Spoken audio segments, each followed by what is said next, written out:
Pendant 23 ans, j'ai cuisiné, nettoyé et me suis tenue à l'écart de chaque photo de famille.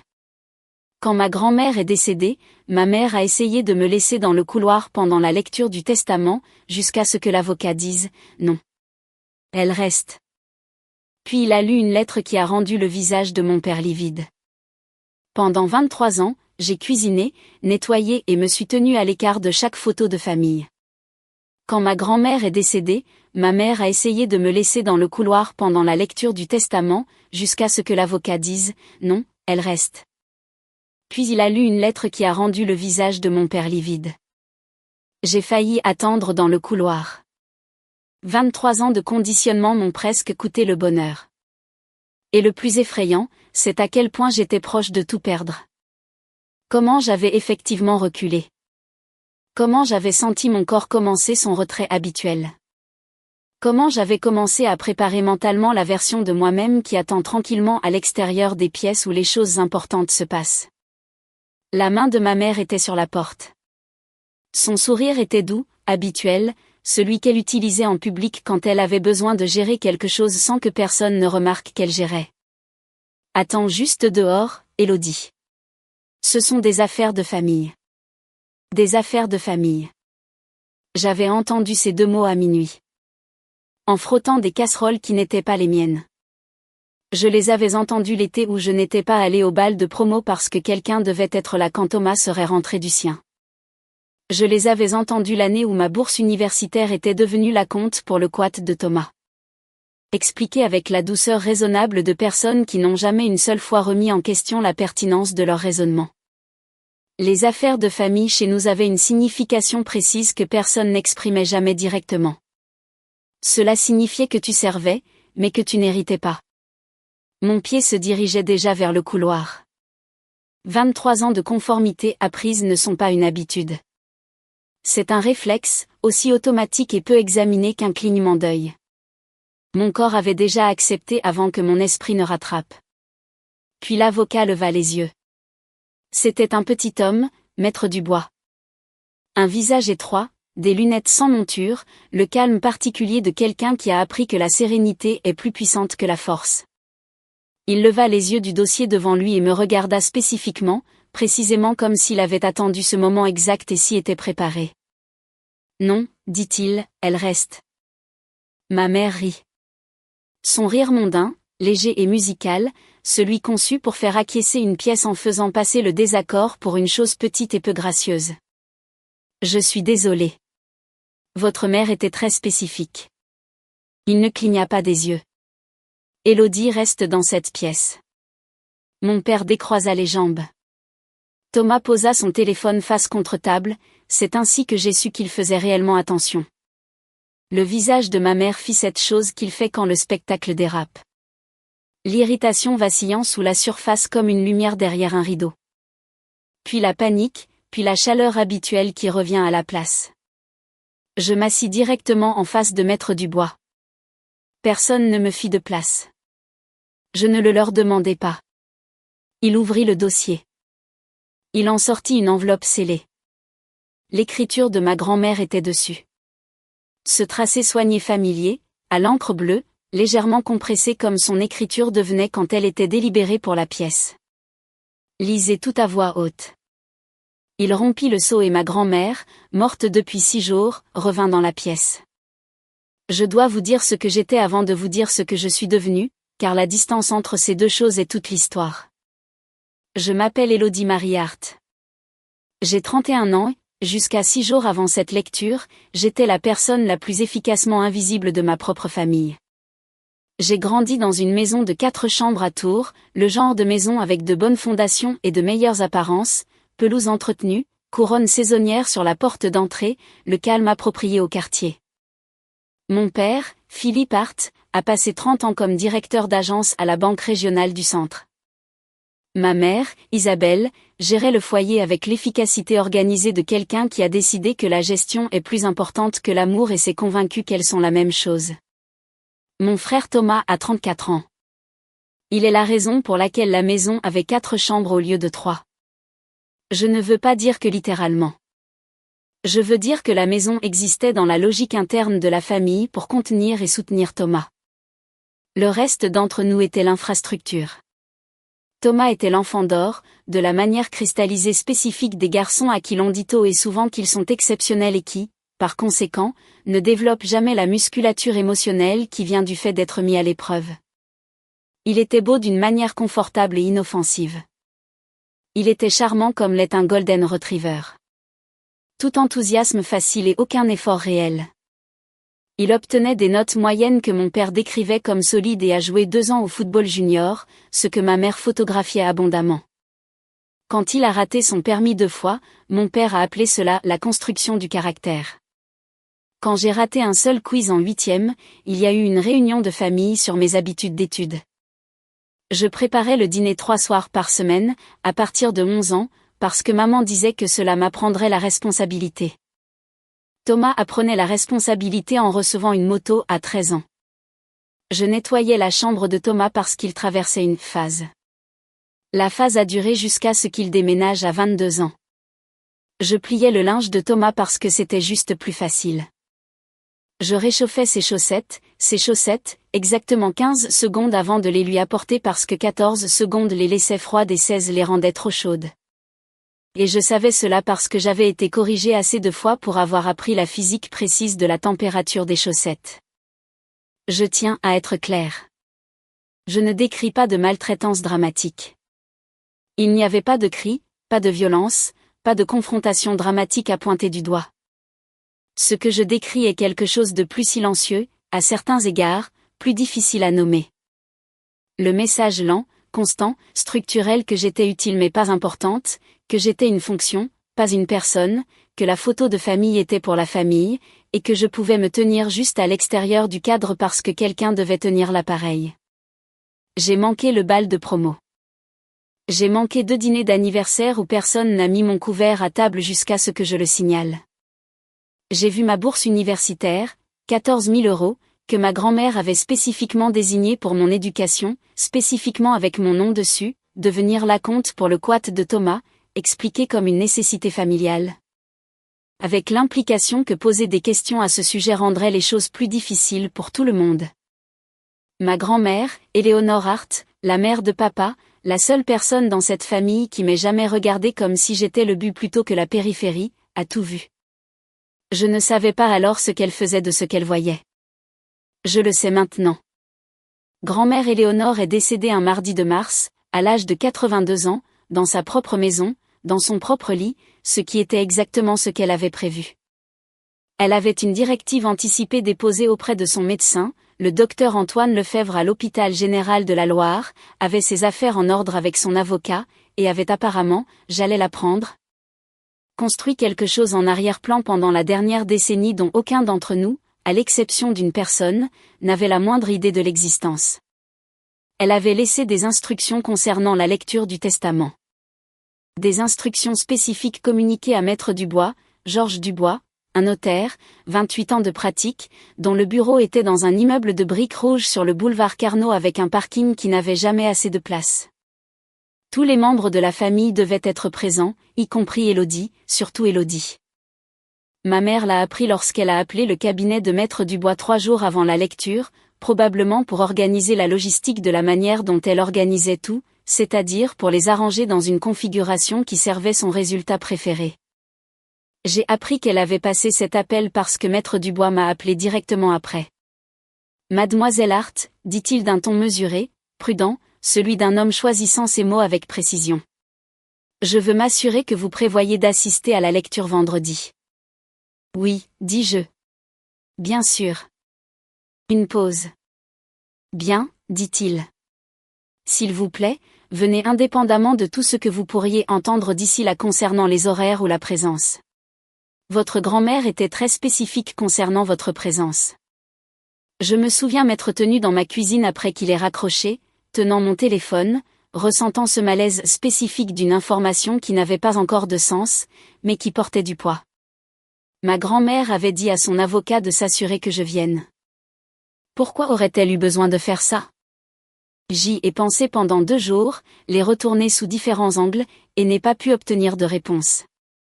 Je me suis dit que ce n'était probablement rien, probablement juste de la minutie. Grand-mère était minutieuse à propos de tout. Probablement qu'elle m'avait laissé quelque chose de sentimental, un bijou, le bol en céramique bleue que j'avais toujours aimé et elle voulait s'assurer que j'étais là pour le recevoir.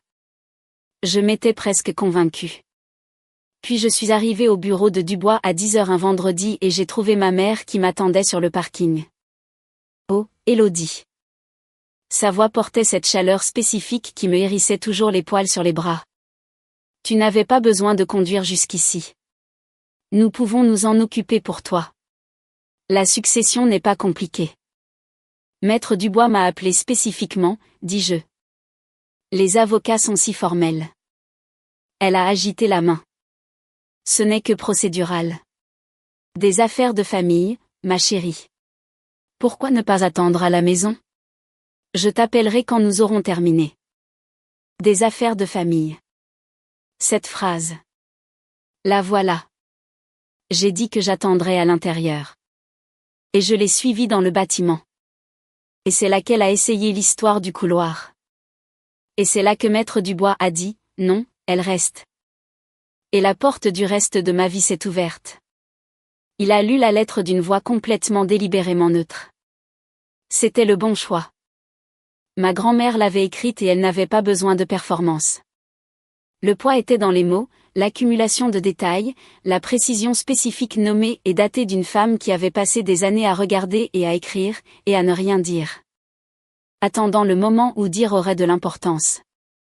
Elle a commencé avec la chaise, le fauteuil dans le salon, à dossier haut, Bordeaux, la chaise de ma grand-mère quand elle venait, qu'Élodie n'était pas autorisée à s'asseoir, non pas à cause d'une règle énoncée, mais à cause du regard que Isabelle lui lançait si elle le faisait. Un regard si habituel, si efficace que la chaise devenait intouchable sans qu'un seul mot ne soit jamais prononcé à ce sujet.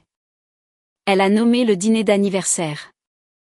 Le 4 mars, le 14e anniversaire d'Élodie. 6 couverts à table. Celui d'Élodie n'en faisait pas partie. La famille a mangé. Personne n'a remarqué jusqu'à ce qu'Élodie aille dans la cuisine pour apporter un plat et ne revienne pas.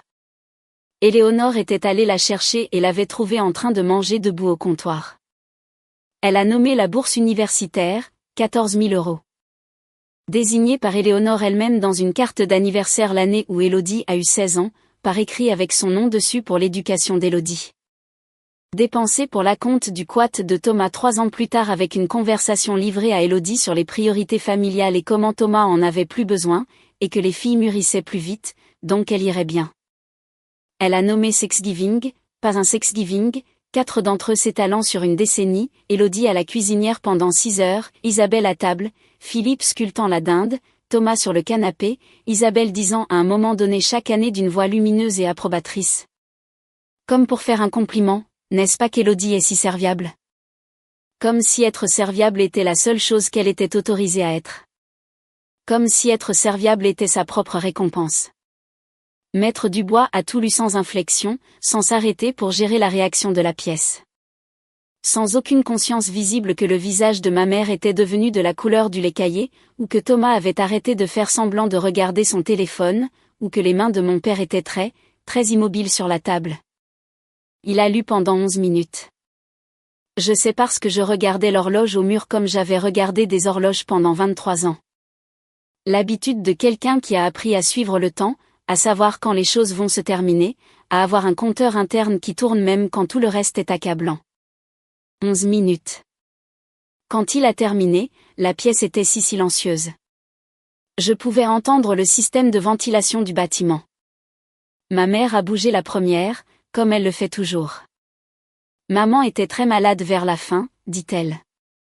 Sa voix était prudente, structurée, déployée comme un outil. Son esprit, dit Maître Dubois, et sa voix avait changé.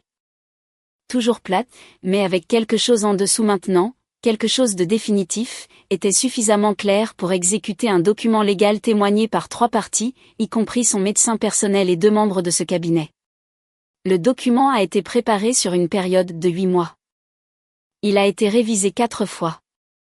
Il a posé la lettre sur la table avec un mouvement léger et précis. Procédons à la succession. Ma mère ferma la bouche. La succession était plus importante que je ne le pensais. Grand-mère Éléonore avait vécu modestement. Une petite maison à Lyon, une voiture sobre, des vêtements sobres, des bonbons au caramel de la pharmacie, les mêmes rideaux de cuisine pendant 20 ans, l'apparence de quelqu'un vivant sobrement avec un revenu fixe. L'apparence. Elle avait travaillé pendant 35 ans comme comptable. D'abord pour une entreprise manufacturière à Saint-Étienne, puis pour 2 petites sociétés dont elle avait survécu aux propriétaires. Elle était douée avec les chiffres de la manière dont les gens calmes et précis sont doués avec les choses, pas ostentatoires, juste correctes, de manière fiable, et toujours. Elle avait investi depuis ses 30 ans. De petites sommes constamment réinvesties, des dividendes, des fonds indiciels à faible coût avant que ce ne soit le langage utilisé pour cela. Elle avait été, j'allais l'apprendre, des documents de succession, ce que les planificateurs financiers appellent une compenseuse lente et régulière. La succession, lorsque Maître Dubois l'a détaillée, était de 847 000 euros. La maison à Lyon 310 000 euros payés. Compte d'investissement 412 000 euros. Épargne et compte courant 87 000 euros. Les 38 000 euros restants étaient répartis en comptes désignés plus petits. L'expression de ma mère en entendant les chiffres était celle de quelqu'un qui fait de l'arithmétique et qui n'est pas satisfaite des résultats. La distribution, continua Maître Dubois, en tournant une nouvelle page, est la suivante. Il a lu les allocations. Thomas, 40 000 euros en reconnaissance des liens familiaux. La petitesse délibérée de cela était son propre message. Philippe et Isabelle, les objets personnels de la maison tels qu'énumérés, qui n'étaient pas, comme ils le découvriraient bientôt, les objets qu'ils attendaient, et ensuite la maison, les comptes d'investissement et la majorité de l'épargne à Élodie Mariart, unique bénéficiaire principale. Sous une condition. S'il vous plaît, allez chercher le registre. Personne ne bougea. Il y a un registre noir, continua Maître Dubois en lisant ses notes avec le même calme imperturbable qu'il avait maintenu jusqu'alors. Conservé sous le bac à fleurs dans le garde-manger de la maison familiale. Votre grand-mère demande qu'il soit apporté à cette table avant que la succession ne soit finalisée. Thomas regarda papa. Papa regarda maman.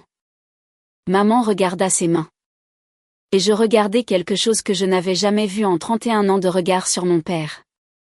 Philippe Hart, le directeur d'agence bancaire aux tempes argentées, le visage de l'homme qui était entré dans chaque pièce de mon enfance avec l'autorité incontestable de quelqu'un qui n'a jamais eu à rendre de compte.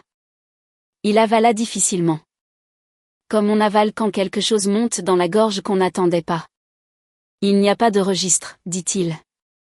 Les mots sortirent mal, trop vite, trop prudemment, trop fin, comme du papier qui a été plié trop souvent sur la même pliure. Maître Dubois ôta ses lunettes, les posa sur la table, regarda mon père avec le calme particulier d'un homme qui avait déjà fini de décider quelque chose. Monsieur Hart, dit-il doucement, votre mère tenait des registres très complets. Le visage de mon père était devenu blanc, pas pâle. Blanc, le blanc spécifique et décoloré d'un homme qui vient de se souvenir de quelque chose qu'il pensait avoir enterré avec succès. Ma mère le regardait, pas Maître Dubois, pas moi, Philippe, avec une expression que je n'avais jamais vue sur elle auparavant et que je ne pouvais pas immédiatement nommer car elle était trop crue pour le vocabulaire contrôlé du visage d'Isabelle Hart. On aurait dit que tu m'as dit qu'il n'y avait rien à trouver. Papa, mon père a dit rien. Le registre, dit Maître Dubois, avec la précision patiente de quelqu'un qui a le temps et sait que c'est une condition de distribution. La succession ne peut pas être formellement transférée tant qu'il n'est pas produit et que son contenu n'est pas reconnu par toutes les parties présentes. Reconnu comment, dit mon père. Lu. Compris. Et le cas échéant, adressé. Un silence s'ouvrit dans la pièce. Je m'assieds au milieu et ressentis quelque chose d'étrange. Pas de l'anxiété, pas le bourdonnement familier et faible d'attendre d'être géré, pris en charge ou redirigé. Quelque chose de différent. Quelque chose de calme. Je pensais au garde-manger de la maison familiale. Des étagères blanches, des bocaux en verre que ma mère avait achetés dans un catalogue et arrangés par ordre décroissant de taille. Le bac à fleurs, en céramique, avec un loquet sur le couvercle, sur la 3e étagère du sol. J'avais mis la main dans ce garde-manger 10 000 fois en 23 ans. Je n'avais jamais pensé à regarder sous le bac à fleurs. Ma grand-mère l'avait fait. Je vais y aller, dis-je, les fronts tournés vers moi. À la maison, dis-je. Je vais chercher le registre. Tu ne sais pas où, commença mon père. Maître Dubois nous a dit où il se trouve, dis-je. Sous le bac à fleurs. Je connais le garde-manger. Bien sûr, je connaissais le garde-manger. Je l'avais réapprovisionné plus de fois que je ne pouvais les compter. Je l'avais organisé quand maman a décidé de le réorganiser. J'avais nettoyé les étagères, remplacé les doublures en papier, porté les bocaux à l'évier pour les laver et les sécher, et les avais remis dans leur ordre décroissant à ranger. Je connaissais ce garde-manger mieux que n'importe quelle pièce que j'aurais jamais eue et qui était censée être la mienne. Je conduis, maître Dubois, dit-il en fermant le dossier. La maison familiale était à 20 minutes de route. Maître Dubois avait une clé. Ma grand-mère la lui avait donnée, m'a-t-il dit en voiture, ainsi que des instructions écrites sur le registre et des instructions spécifiques sur ce qu'il fallait faire si la famille tentait d'accéder à la maison entre sa mort et la lecture du testament. L'ont-ils fait, ai-je demandé. Il garda les yeux sur la route. Il y a eu 2 tentatives d'accès à la propriété dans les 4 jours suivant le décès de votre grand-mère. Les 2 ont été refusées. J'ai réfléchi à cela. 2 tentatives en 4 jours. Qui, ai-je demandé, bien que je le savais déjà. Votre père a fait un appel demandant la clé. Votre mère est venue au bureau en personne. En personne. Ma mère avait conduit jusqu'au bureau d'un avocat pour essayer d'entrer dans la maison d'une femme morte avant la lecture du testament. Pour faire quoi? Pour obtenir le registre. Pour l'obtenir avant que quiconque d'autre ne sache qu'il existait. La question qui s'est installée en moi sur le siège passager de la voiture de Maître Dubois. La question que j'ai retournée pour le reste du trajet n'était pas ce qu'il y avait dans le registre. C'était évident. Les registres de grand-mère, comme la lettre, détaillés et spécifiques et accablants. La question était, qu'avait fait mon père qui nécessitait un registre? J'ai pensé à la bourse universitaire, 14 000 €, disparue dans le quat de Thomas. J'ai pensé à des choses plus petites. Un chèque d'anniversaire de grand-mère que je n'avais jamais reçu. On m'a ensuite dit qu'il avait été déposé pour garde. Un job d'été que j'avais eu à 16 ans, où ma mère m'avait demandé de déposer mes chèques de paie sur le compte familial, juste temporairement jusqu'à ce que j'aie mon propre compte, ce qui n'est jamais arrivé. De petites sommes, des redirections routinières, le genre de choses qui, chaque fois individuellement, semblaient être un problème logistique plutôt qu'un schéma. Le genre de choses qui s'accumulaient au fil des années dans un registre, dans la belle écriture de comptable de ma grand-mère, ressemblerait exactement à ce que c'était. Le garde-manger était exactement comme je l'avais laissé. Le bac à fleurs était sur la 3e étagère, en céramique, blanc avec un bord peint en bleu.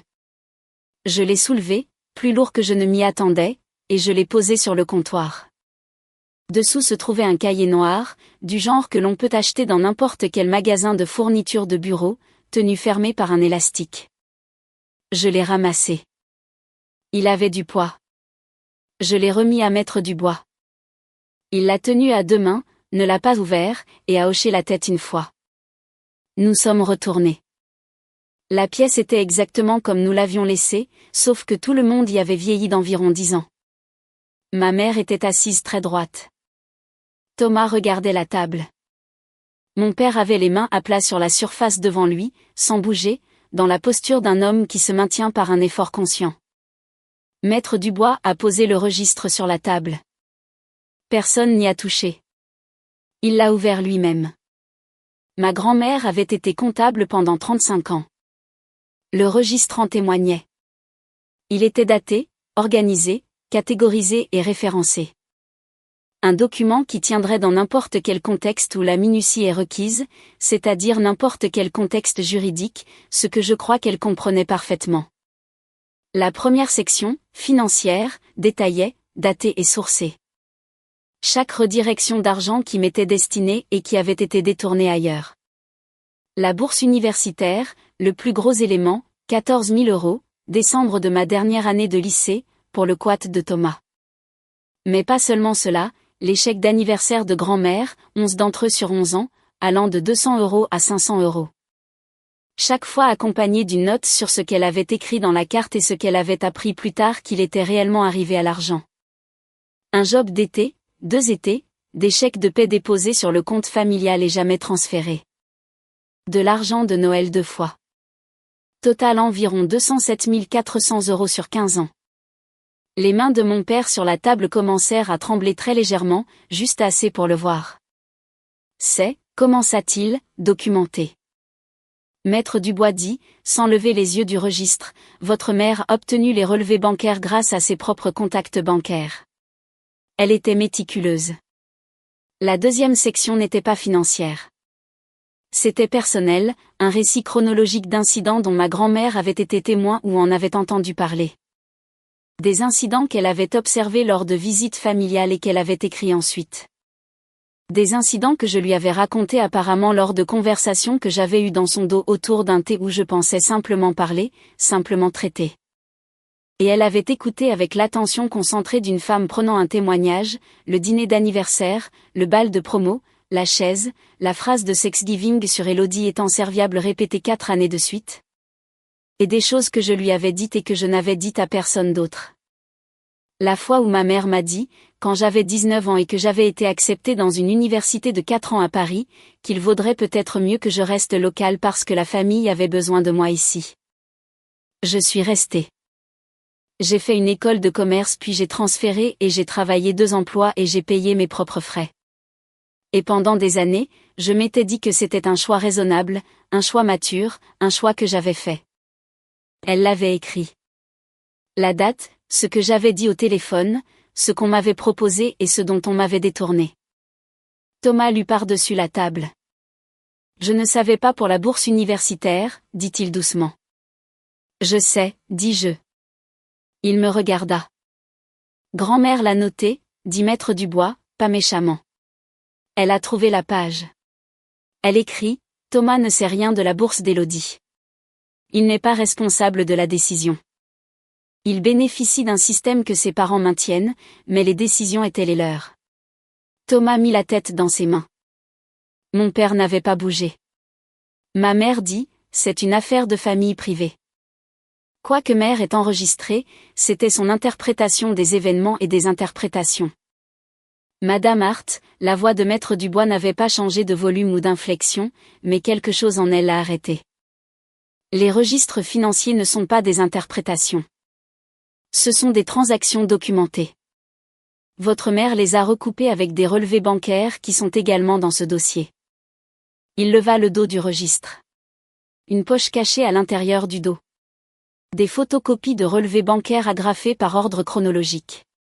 Ma mère ne dit rien. La succession, dit Maître Dubois, en fermant le registre, se distribue comme suit. À Elodie Marie Hart, la maison, les comptes d'investissement et l'épargne principale totalisant environ 89 000 €. De plus, votre grand-mère a demandé, pas exigé, demandé, que les irrégularités financières documentées dans ce registre soient traitées par vos parents directement avec vous. Elle vous laisse la forme de ce traitement à votre discrétion. Il me regarda. Elle comprenait que tu pourrais ne rien vouloir. Elle a écrit, Elodie n'est pas tenue de poursuivre quoi que ce soit. Elle a mérité la paix, mais elle mérite de savoir ce qui lui a été pris, et il mérite de savoir qu'elle sait. La pièce était très silencieuse. Je dois également vous informer, dit Maître Dubois, en retirant à nouveau ses lunettes et en les posant sur la table, que j'ai déjà transmis une copie de la documentation financière contenue dans ce registre à une de mes collègues, Patricia Dupont, une experte comptable médico-légale, qui a examiné les photocopies des relevés bancaires. Elle a confirmé que les écarts sont cohérents avec un détournement de fonds.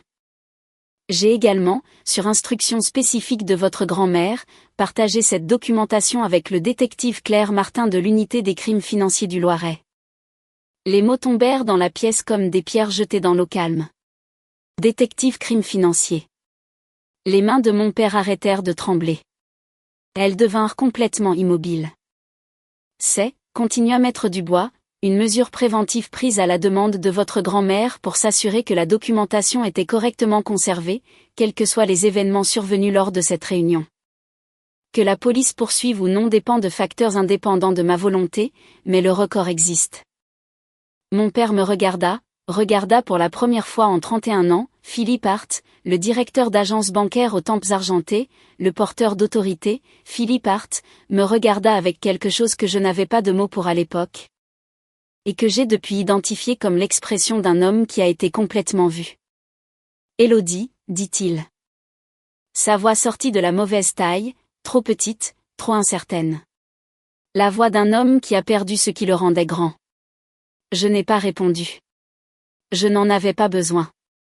Le détective Claire Martin de l'unité des crimes financiers du Loiret avait 17 ans de service, dont 9 dans la division financière. Elle m'a appelé 4 jours après la lecture du testament. Sa voix était directe et efficace et dénuée de cette chaleur particulière qui est parfois utilisée pour faire baisser les attentes des gens. Mademoiselle Hart, dit-elle, j'ai examiné la documentation transmise par Maître Dubois. J'aimerais organiser une réunion. Nous nous sommes rencontrés à son bureau le mardi suivant. La documentation que ma grand-mère avait rassemblée était, selon le détective Mills, exceptionnellement bien organisée. Elle a dit cela avec l'appréciation sèche de quelqu'un qui travaille habituellement avec des preuves beaucoup plus désordonnées. Les relevés bancaires recoupés avec les entrées du registre lui donnaient une image financière claire. La bourse universitaire est l'élément le plus clair, dit-elle. Elle était destinée à vous par écrit par le donateur, votre grand-mère, et redirigée sans votre consentement vers un autre destinataire. C'est documentable. Les chèques de paie d'été sont plus délicats parce que vous avez techniquement autorisé les dépôts à l'époque, même si c'était sous la pression. L'argent d'anniversaire nécessite une corroboration. Qu'est-ce qui se passe ensuite? Ai-je demandé. Elle me regarda par-dessus son bureau avec l'expression de quelqu'un qui était sur le point de donner une vraie réponse plutôt qu'une réponse gérée. Cela dépend en partie de ce que vous voulez, dit-elle. La position de votre père à la banque complique les choses, pas parce qu'elle le protège, mais parce que les enquêtes sur les crimes financiers impliquant des personnes dans des institutions financières ont tendance à avancer avec prudence. Je peux vous dire que j'avance quoi qu'il arrive.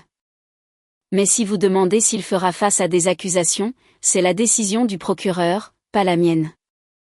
Philippe Hart a démissionné de la Banque régionale du Centre 11 jours après la lecture du testament. La déclaration officielle de la banque citait des raisons personnelles. La version officieuse, que j'ai entendue d'une voisine qui connaissait quelqu'un aux ressources humaines, et que je n'ai ni confirmé ni nié, était qu'il avait démissionné lorsqu'il avait été informé qu'une enquête avait été ouverte et que son employeur avait été informé d'un possible délit financier. 30 ans dans cette banque, parti en 11 jours. Il n'a pas fait face à des poursuites pénales. En fin de compte, Patricia Dupont, l'experte comptable médico-légale, a conclu que si le détournement était documentable, les montants et la complexité des poursuites rendaient le recouvrement civil plus viable. Mon avocate, j'en avais retenu une, Marguerite Lecuyer de Lecuyer et Associés, 15 ans de litiges successoraux et civils, a envoyé à mes parents une demande formelle de 27 400 € documentée et détaillée du registre. Ils ont réglé en 6 semaines, 27 400 €. 30 ans à gérer les apparences d'une famille, et il s'est avéré que le tarif pour mon travail et mon avenir et ma bourse universitaire et mes chaussettes chauffées à exactement 15 secondes était de 27 400 €. Marguerite Lecuyer m'a dit que c'était un bon résultat. Elle avait raison. Techniquement, j'ai déposé le chèque et je n'ai pas ressenti ce que je pensais ressentir. Je veux vous parler de la maison. La maison de ma grand-mère à Lyon est petite, 100 mètres carrés, 3 chambres, une cuisine avec des rideaux jaunes qu'elle avait choisis en 1987, et n'a jamais changé parce qu'elle les aimait. Il y a une véranda à l'arrière où nous avions l'habitude de boire du thé, où je lui disais des choses que je ne disais à personne d'autre, où elle écoutait apparemment avec l'attention concentrée et calme de quelqu'un qui prenait des notes qu'elle donnerait plus tard à un avocat. J'ai emménagé en mai. J'ai emballé mon appartement en 2 voyages, ce qui en dit long sur la façon dont j'avais vécu, et déballé dans des pièces qui semblaient à la fois entièrement nouvelles et profondément familières. Le bol en céramique bleue que j'avais toujours aimé était dans le placard de la cuisine. Elle l'avait laissé là pour moi. Il y avait une note en dessous.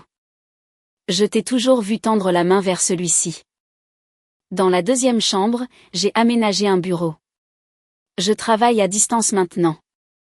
Je faisais du travail administratif pour une société de gestion immobilière, ce qui me payait assez, mais pas bien. Et dans les mois qui ont suivi la lecture du testament, j'avais, avec la clarté particulière qui vient d'avoir sa vie restructurée, commencé à planifier ce que je voulais réellement au lieu de ce qui restait après que les besoins de tout le monde aient été satisfaits. Je suis retournée à l'école en septembre, inscrite au programme de comptabilité à l'Université d'État du Sud du Connecticut, à temps partiel, en ligne, payée en espèces à partir des comptes d'investissement que ma grand-mère avait passé 40 ans à construire. J'ai beaucoup pensé à elle pendant ses premières semaines de cours, au fait qu'elle avait été comptable pendant 35 ans et avait vu les chiffres comme un langage, comme un enregistrement, comme une forme de vérité. Elle avait utilisé ce langage pour m'écrire une lettre que j'ai reçue après sa mort. Elle avait transformé sa compétence professionnelle en un acte d'amour si spécifique et si minutieux qu'il lui avait survécu. Thomas m'a appelé 2 fois dans le mois qui a suivi la lecture. Il était différent au téléphone que je ne m'y attendais pas. Pas exactement apologétique parce que je pense que la machinerie de son privilège est trop intégrée pour qu'il la démantèle entièrement lors d'un appel téléphonique. Mais plus calme, plus prudent, dit-il lors du second appel. Je ne savais pas ce qu'il faisait. Je sais, dis-je. Grand-mère l'a écrit. Une pause. Elle veillait sur toi, dit-il, même quand personne d'autre ne le faisait. Oui, dis-je. Elle le faisait. Mes parents et moi n'avons pas parlé depuis le règlement. Ma mère a envoyé un texto en août. J'espère que tu vas bien. La famille est compliquée. Je n'ai pas répondu. Je l'ai lu 2 fois, puis j'ai posé mon téléphone et je suis retournée au rideau jaune et au bol en céramique bleue et à la vapeur montant de montée. La famille est compliquée. Ma mère a raison à ce sujet, de la manière la plus limitée et intéressée. La famille est compliquée. La famille est aussi parfois une femme assise à une table de cuisine pendant des décennies, regardant et enregistrant et attendant, non pas pour se venger, mais pour le moment où la vérité pourrait avoir de l'importance. Où elle pourrait être livrée dans une pièce pleine de gens qui ne s'attendaient jamais à rendre des comptes et qui pourraient réellement atterrir. Je me suis tenue à l'extérieur des photos de famille pendant 23 ans. Ma grand-mère m'a vu me tenir là. Elle l'a vu. Elle l'a documenté. Et puis elle a donné à un avocat une enveloppe scellée et un cahier et des relevés bancaires. Et elle a dit, lisez ceci devant eux tous. Et l'avocat a levé les yeux et a dit, elle reste. Il y a maintenant une photographie sur mon bureau. Ma grand-mère et moi.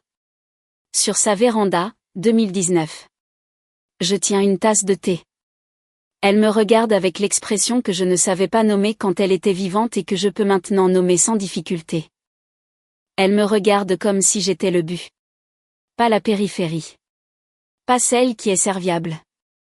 Pas celle qui tient l'appareil photo. Le but. Je la regarde les jours difficiles, quand la vieille voix refait surface. Celle qui dit, tu sers, mais tu n'hérites pas.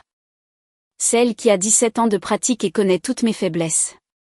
Je la regarde et je pense à une femme de 82 ans qui s'est assise dans le bureau d'un avocat 8 mois avant sa mort et a révisé ses documents pour la 4e fois pour s'assurer qu'ils étaient inattaquables. Elle ne m'a pas laissé l'argent parce qu'elle avait pitié de moi. Elle m'a tout laissé parce qu'elle avait regardé pendant des décennies. Et elle avait conclu avec la certitude méthodique d'une femme qui avait passé 35 ans à faire dire aux chiffres la vérité qu'elle l'avait méritée. Pas mérité comme on gagne quelque chose par le travail, bien que Dieu sait que j'avais fait le travail. Mérité comme on gagne la confiance de quelqu'un. En se présentant, en restant, en s'asseyant sur une véranda et en buvant du thé et en parlant honnêtement avec une vieille femme qui prenait des notes avec tout son cœur, même quand tu ne savais pas qu'elle le faisait. Mon père a perdu son emploi. Ma mère envoie des textos. Je ne réponds pas. Thomas et moi parlons parfois. C'est étrange et prudent et occasionnellement réel, ce qui est probablement le mieux que cela puisse être. Le bac à fleurs est dans la cuisine de ma grand-mère maintenant. Le mien. Je ne l'ai pas déplacé. Je l'ai gardé sur la 3e étagère, en céramique avec un bord peint en bleu, exactement là où il a toujours été. Je sais ce qu'il y a dessous. Rien maintenant.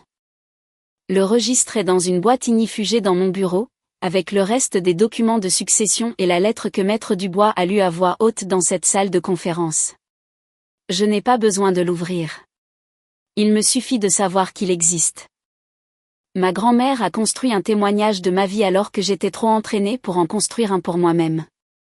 C'est la chose à laquelle je reviens. La chose à laquelle je n'arrive pas tout à fait à passer outre. La chose à laquelle je pense dans la cuisine avec les rideaux jaunes et le bol en céramique bleue et la vapeur montant de montée. Elle m'a vu. Tout. Chaque dimanche où je me tenais à l'extérieur du cadre. Chaque dîner d'anniversaire avec 5 couverts en dentelle. Chaque chaussette chauffée à exactement 15 secondes. Chaque avenir qui a été tranquillement, raisonnablement redirigé ailleurs. Elle l'a vu et elle l'a écrit et elle l'a gardé en sécurité pour moi jusqu'à ce que je sois prête à le recevoir. Je t'ai toujours vu tendre la main vers celui-ci. Elle m'a laissé plus que de l'argent.